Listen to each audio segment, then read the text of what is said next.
Vocês já ouviram aquelas brincadeirinhas de mau gosto que quando se vê, já passaram do limite? E isso tem nome, viu, gente? Se chama bullying. Mas você, de fato, sabe o que é bullying? Sabe quando é necessário intervir? O bullying consiste em uma forma de ameaça ou intimidação em relação a alguém. E pode ser configurado bullying também o ato de humilhar, excluir, discriminar, falar mal, agressões verbais e até agressões físicas. Por conta disso, o nosso convidado de hoje é o Dr. Watson Arantes. Ele vai falar conosco. Bom dia, Watson. Bom dia a todos os telespectadores. Eu estou muito feliz de estar aqui mais uma vez falando sobre um tema muito importante nesse momento que nós estamos vivendo na nossa sociedade. Olha só, você me confidenciou aqui agora que está fazendo aniversário?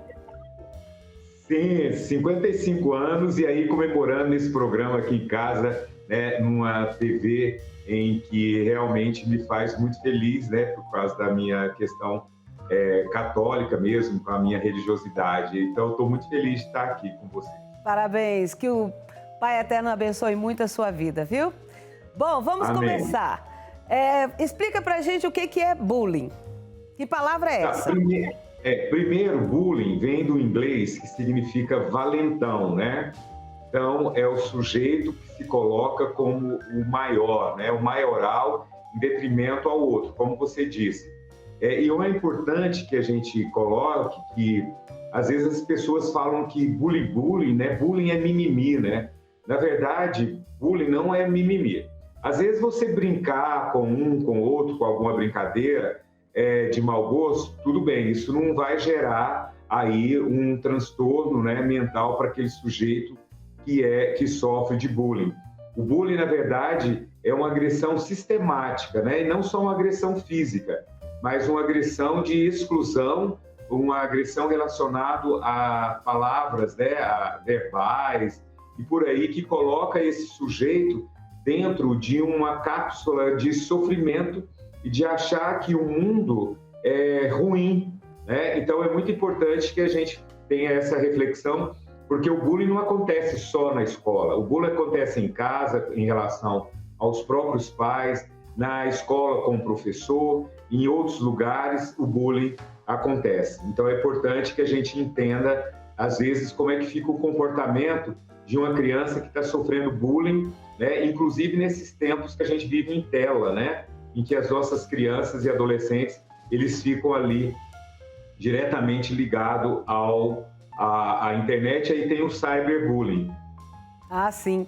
Agora, veja bem, Watson, porque as pessoas, elas, às vezes, não têm essa consciência de que está oprimindo o outro. Ela já faz aquilo no automático, porque elas viram o avô fazendo, viram os pais fazerem e elas fazem. Falam, ué, mas você se ofendeu com isso? Eu estou ouvindo isso da minha casa desde muito tempo, né? Ouviu do avô, ouviu do pai. Então, naquele seio familiar, ele sempre chamou o negro que joga bola ali, ô maisena. Aí falou assim, uai, mas agora não pode falar? Não, agora não pode, porque tem um movimento, não é isso? E, na verdade, mais do que o movimento, eu acho que a gente está vivendo um momento em que as coisas elas não são mais privativas, né? Eu lembro que, quando eu era criança, lá em São Francisco de Goiás, então tinha aquela coisa de exclusão, inclusive na escola, falava, vou pegar você depois, e aí um grupo batia um no outro e tudo. E aí o que é mais interessante, que essas pessoas, quer dizer, elas falam assim, isso é mimimi, eu sofri isso, aquilo, outro, mas eu me dei gente. Então, quando eles falam que me deu gente, é porque tem uma casa, tem um carro, então é uma questão material. Mas é uma pessoa agressiva no trânsito, é uma pessoa tímida que não consegue falar, discutir com seus superiores, é uma pessoa que é sem limite, porque ultrapassou tanto o limite que ela não consegue mais estabelecer o limite. Então, são várias consequências dessas questões relacionadas a esses valentões, né? A essa questão do bullying que acontece. E muitas vezes, quando um adolescente ele bate no outro, às vezes ele está revidando aquilo que ele vem sofrendo há muito tempo, como já aconteceu em casos relacionados aí a mortes em escolas e tudo mais. Agora, claro que aqui eu não estou fazendo uma alusão de falar, olha, o crime compensa, nada disso, isso é errado. Mas são reações que as pessoas têm e que a escola, que os pais não perceberam. Então, eu tenho 29 anos que eu sou psicólogo, atendo muitas pessoas que sofreram bullying, ou estão sofrendo bullying, ou pessoas mais velhas que têm consequências seríssimas dos bullying que viveram, né, na sua história, e aí fica com baixa autoestima. Então, isso tudo revela a importância das instituições perceberem o comportamento, a mudança de comportamento do seu filho, do seu adolescente, que isso faz com que a gente consiga estabelecer uma relação de conflito. Então, quer dizer que se uma pessoa, doutor, uma criança, vamos supor, que recebeu bullying aos 5 anos de idade, quando ele vai conviver com... Vamos supor que ele completou 10 anos. Aí tem uma criança de 5 anos. Ele vinga e faz bullying também com uma criança mais nova? Isso acontece? Isso, ele repete ou ele vai proteger, Cleide. São as duas coisas. Você pode olhar que tem escola que o outro protege e briga porque não conseguiu. Então, essa criança ela vai repetir essa história. E aí eu falei de propósito que a relação, às vezes, gera conflito. Por quê? Porque aí eu estou falando do conflito do pai com a mãe, porque esse pai e essa mãe, que às vezes não dá segurança para esse filho falar e dizer, tem que pensar como é que está esse casamento também. Porque se o filho, a filha, não consegue dialogar com o pai falando que está com problema, ou com a mãe que está com problema na escola, e aí esse filho é porque tem medo dessa relação e não está tendo confiança. E em relação ao que você disse, também é muito importante, porque se você sofre bullying, você pode repetir essa história da mesma forma. Ou você conseguiu romper, você fica naquele lugar e aí você vai acolher aquelas pessoas que são discriminadas, né? Uhum. E aí isso é muito importante. Então, eu sou uma pessoa que eu sou um homem branco, que vivi numa família branca, né? Mas eu tive uma mãe pedagoga, professora de muito tempo, então ela sempre trabalhou com a gente essa questão da inclusão. Então, por exemplo, meu cabelo é liso. Então, a gente utiliza de uma forma errônea, né, de uma forma preconceituosa, e de falar que o cabelo, né, de pessoas negras, pretas, elas são cabelos ruins, né? Então, a gente coloca toda essa pecha. Então, eu fico pensando, como que essa pessoa que vive essa história, né, ali junto com as pessoas brancas, o tempo inteiro alguém falar que o seu cabelo é ruim ou que a sua cor é uma cor ruim. Então, é um preconceito estruturante em que a gente tem que estar tomando cuidado. Ou pessoas que têm uma deficiência física, né? Ou situações diferenciadas, às vezes até usando óculos pequenos. Eu lembro de as pessoas chamando o outro de 4 olhos, não sei se você lembra disso, né? Então, isso tudo fere a alma dessa pessoa, fere lá dentro. E isso realmente é como se estivesse dando uma facada no outro, é como se estivesse maculando o outro, e esse outro, às vezes, não tem a estrutura familiar para acolher e para lutar contra isso. Por isso que hoje tem os movimentos, por isso que hoje tem o quê? O Estatuto da Pessoa com Deficiência, o Estatuto da Criança, o Estatuto da Pessoa Idosa, porque nós, de forma espontânea, a gente não conseguiu cuidar dessas pessoas. Então, a gente fica com um capacitismo com pessoas com deficiências, achando que eles são doentes, que eles não dão conta de fazer as coisas. Então, imagine uma criança que tem uma dificuldade motora. Lembra a escola utilizando, né, usando bullying de meninas e meninos que eram sinistros ou que escreviam com a mão esquerda, né? E aí, quer dizer, obrigando essa criança, esse menino, a escrever com a mão direita, inclusive amarrando a mão, né? Eu escutava isso. Então, já pensou o bullying que essa criança utilizou, que essa criança sofreu? Então, essa capacidade que a gente agora tem que ter de escuta, né? Que a gente tem que ter, realmente entender as mudanças desse sujeito no seu comportamento. E aí vai em relação mesmo às instituições de ensino e aos pais perceberem toda essa mudança.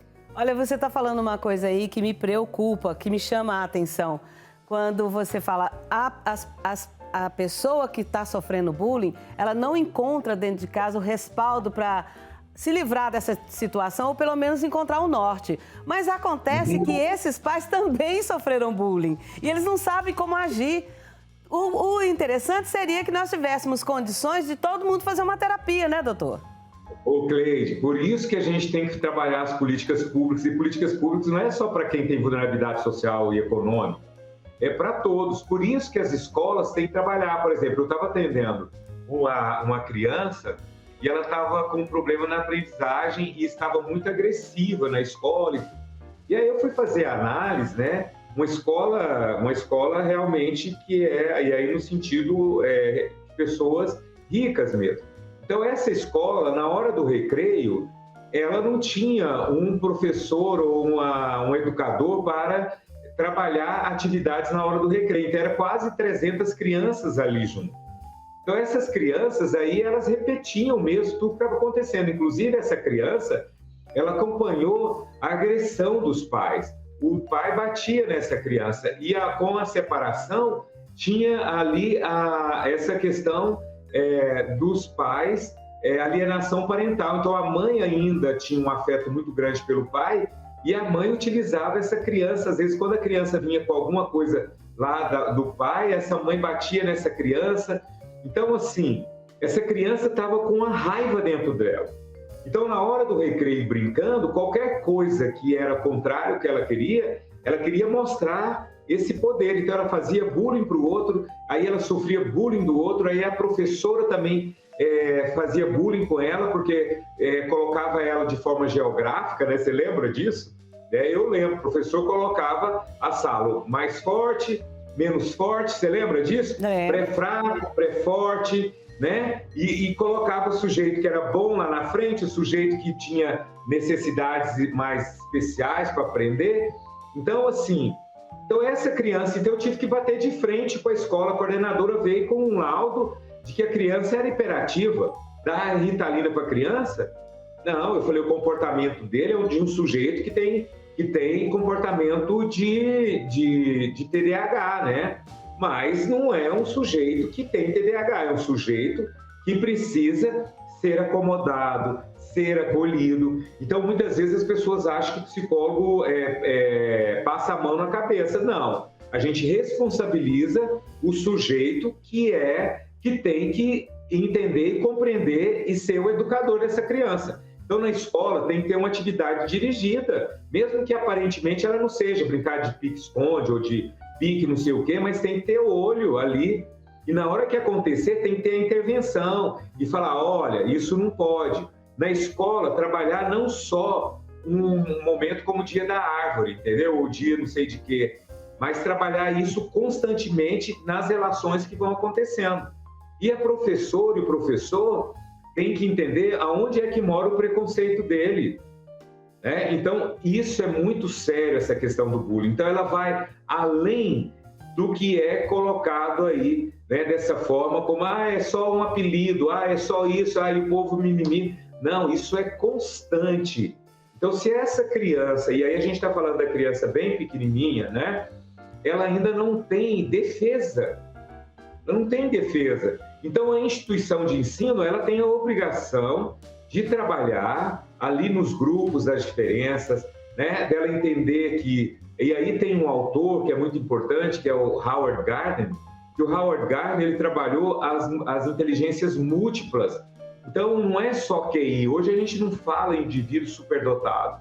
Hoje a gente fala em indivíduos com altas habilidades. Então, antes, quem não sabia matemática era burro. Não sei se você lembra disso. Então, hoje nós temos outras inteligências, a musical, a inteligência social, a inteligência sinestésica, corporal, a inteligência existencial. Então, nós temos outras inteligências. E aí, os educadores têm que entender, né? Então, é importante realmente que a escola, e eu vejo que tem aí as tentativas reais da escola trazer esse fantasma para dentro, mas a gente tem que perceber que a escola ela não é só conteúdo, ela não é só conteudista, ela tem que trabalhar as relações humanas, que ela vai preparar esse sujeito para a vida. É verdade. Então, quando fala de inclusão, aí as pessoas querem que essa criança ela fique numa escola específica. Não, ela tem que ficar numa escola que é normal. A gente não encontra todo mundo que tem deficiência na rua, em todos os lugares.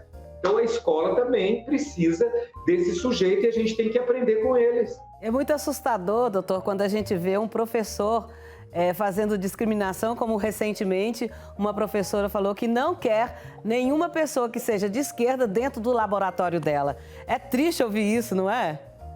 Não, até na igreja, eu estava vendo as igrejas falando, ó, se você não seguir o que eu pedi para votar, você está fora da igreja. Pois é. Né? Então, isso é uma outra coisa que nós estamos vivendo, Cleide, que é essa coisa dessa intolerância, que é viver em bolha, minha bolha A, minha bolha B. Agora a gente precisa pacificar esse país.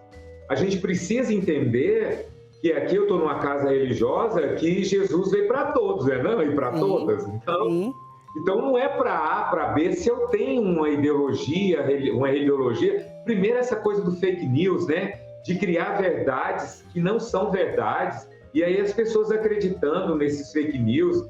Então, assim, eu vejo que realmente a gente está vivendo um tempo muito difícil, mas, por um outro lado, eu vejo que a internet, o lado positivo dela, que é olhar, publicizou isso também. Porque antes era tudo muito escuro, né? Ali no sentido de ficar preso a só um determinado lugar. Por exemplo, essa questão do feminicídio sempre aconteceu. Então, hoje nós temos ali os smartphones, né, os vídeos que são colocados, e aí a gente fica chocado, né? Mas isso sempre aconteceu. Eu lembro quando eu era criança lá na minha cidade, como eu falei, lá existia morte de mulheres, de pessoas, né, relacionadas a tudo isso. E eu fui gordinho. Eu lembro que um professor meu de educação física, ele acolhia tanto eu, porque eu não tinha nenhuma habilidade para ser jogador de futebol, ele nem colocava eu, Cleide, nem no gol. Nem no gol, você tá entendendo? Ele me colocava como juiz. Eu era o poderoso, eu sabia as regras todas e aplicava. Então, ele sabia da minha potencialidade, né? Então, é muito importante que a gente seja acolhido pela nossa escola. É verdade. E aí, de todos os jeitos, e pela igreja também. Pelas igrejas, seja qual denominação for. Há que se ter no currículo, pelo menos uma vez por mês, que as escolas façam palestras sobre esse assunto, né? Rezemos para que isso aconteça.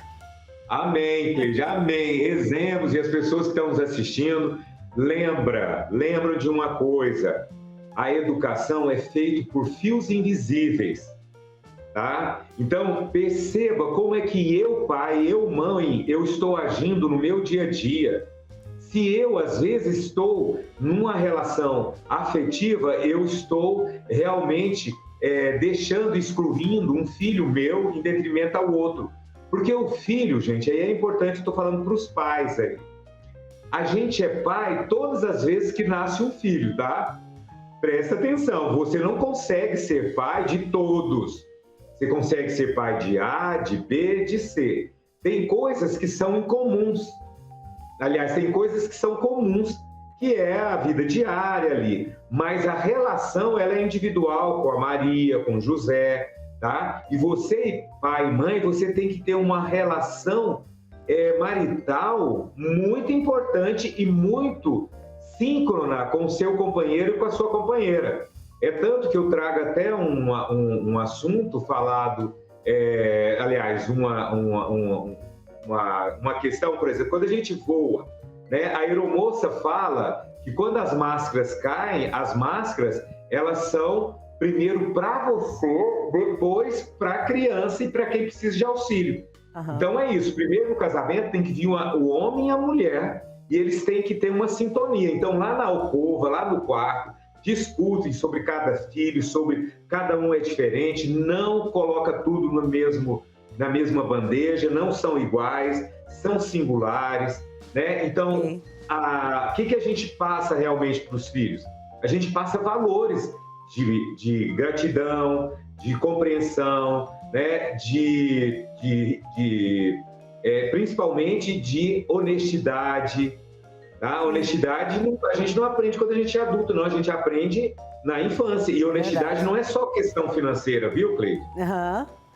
Tem um monte Porque o de povo tipos. acha que honestidade é só coisa financeira. Mas Né? esse... Corrupção não é só coisa financeira. Aham. Corrupção é muito pior do que isso. Mas esse é um assunto que o senhor vai voltar aqui para nós discutirmos sobre isso, que eu achei muito relevante, viu? Isso, Cleide, você sabe que eu estou disponível. Segunda-feira é um dia bom para mim, nesse horário. Aham. Né? Então, assim, eu quero dizer para vocês que a vida humana, ela é muito frágil, mas ela é também muito forte. E a gente precisa cuidar das nossas crianças. A gente não pode desistir das nossas crianças. Eu trabalhei muitos tempos no Cidadão 2000, um projeto, infelizmente, que a vontade política de outros deixaram ele morrer, tá? A gente precisa reviver projetos importantes. Eu trabalhava com meninos de rua. A nossa equipe não desistia dos excluídos.